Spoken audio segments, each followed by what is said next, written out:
आजकल नहीं खूबतियाबत पिया बारे बाहर कैसे बारू काम चलाबत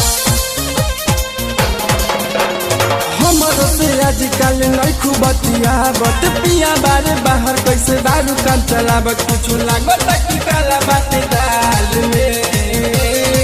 सोनिया कोइल पड़े कमाए नैनी ताल में कमर से यरऊ चलता फिलहाल में राजा कोइल पड़े कमाए नैनी ताल में कमर से यरऊ चलता फिलहाल में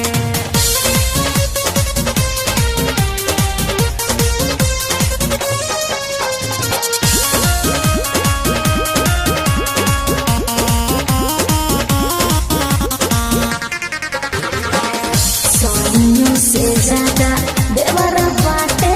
जानता मौका मर जीन सिम लेवेला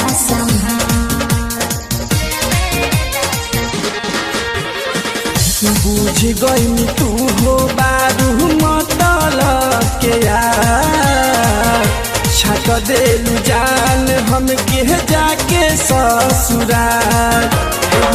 नहीं तो हराई चाल में सोनिया कोइल पड़े कमाए नैनी ताल में कमर से यरऊ चलता फिलहाल में राजा कोइल पड़े कमाए नैनी ताल में कमर से यरऊ चलता फिलहाल में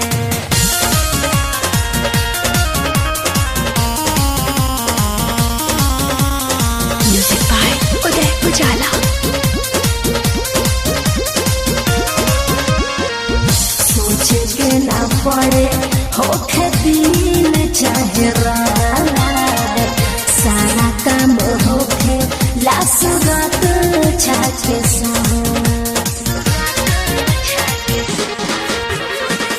आदित्य आनंद के भले बारू तू भुला सब कर्म कैनी हम ही सबसे आगार न पड़ी जंजाल में सोनिया कोइल पड़े कमाए नैनी ताल में कमर से यरऊ चलता फिलहाल में राजा कोइल पड़े कमाए नैनी ताल में